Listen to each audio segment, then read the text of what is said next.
ట్రూ9 news కి స్వాగతం. నేను సుమలత. పిడుగురాళ్ల పట్టణం జానపాడు రోడ్డులోని శుభమస్తు కళ్యాణ మండపం నందు గురజాల నియోజకవర్గంలోని ముదిరాజ్ సంఘం ఆత్మీయ సమావేశంలో గురజాల మాజీ శాసనసభ్యులు ఎరపతినేని శ్రీనివాసరావు పాల్గొనడం జరిగింది.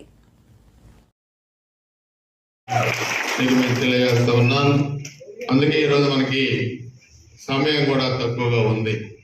ఇక 30 రోజులు లేకపోతే బాగుంటే 35 రోజులు టైం ఉంది ఎన్నికలకి. పోలింగ్ నోటిఫికేషన్ కూడా రావచ్చు 3-4 రోజుల్లో.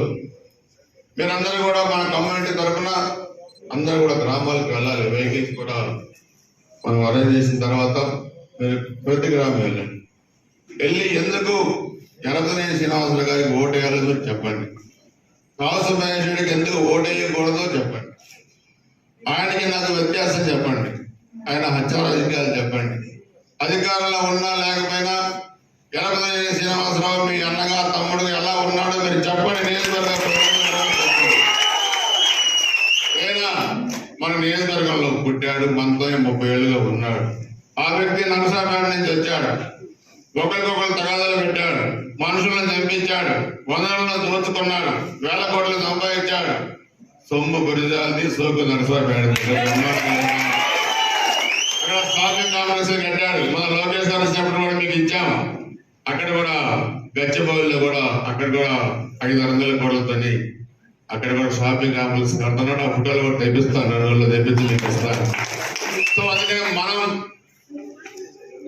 ఇక్కడ వనరులు మనకి చెందాలి.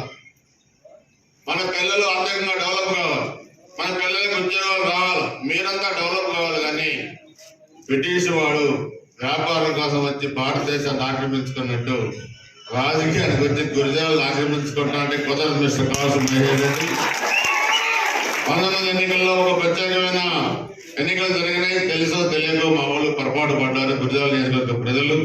కానీ మా వాళ్ళు చాలా మంచోళ్ళు. నువ్వేదో మా వాళ్ళు మొన్నట్లాగా మళ్ళా ఓటు వేస్తారని అనుకుంటున్నాము. చేసే సమస్య లేదు.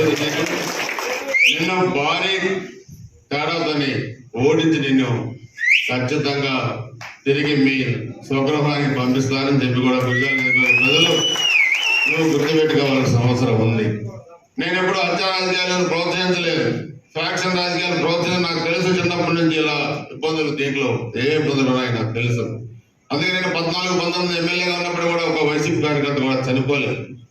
ఎవరు కూడా నేను ఇబ్బంది పెట్టలేదు. వ్యాపారాలకి పోవాలి నేను వైసీపీ వాళ్ళకి. కానీ ఇప్పుడు తెలుగుదేశం అంటే పెన్షన్ తీసేశారు, తెలుగుదేశం అంటే కార్డు తీసేశారు. పక్షవాతం వచ్చినా ప్రభుత్వ పథకం ఇవ్వలేదు. ప్రభుత్వం డబ్బులు మీ అయ్యే జాగీరు కాదు, ప్రభుత్వ డబ్బులు పేదవాడికి ఇవ్వాల్సిందే. ఏ పార్టీ అయినా అది మీరు గుర్తుపెట్టుకోవాల్సిన అవసరం ఉంది. అందుకే నేను మీ అందరూ కూడా చెప్పాను, గ్రామాల్లో వాళ్ళు చేసిన తప్పు మనం చేయొద్దు. పేదవాడే ఏ పార్టీ అయినా రేపు మన సంక్షేమ పథకాలు వైసీపీలో ఉన్న పేదవాళ్ళకు కూడా ఇవ్వాల్సిన అవసరం ఉంది. కొంతమంది ముదిరిపోయి కొమ్ములిచ్చిన వాళ్ళ గురించే మనం కానీ పేదవాళ్ళ గురించి మనకి అక్కర్లేదు. వైసీపీలో ఉన్న వాళ్ళు కూడా వాళ్ళ గురించి కూడా మనం సహాయం చేద్దాం. మనకు ఆ మనసు ఉండాలని చెప్పి కూడా మీకు తెలియజేస్తా ఉన్నాను. అందుకే ఈరోజు ఈ 35 రోజులు మీరు గ్రామాన మన ముదిరాజ్ కమ్యూనిటీ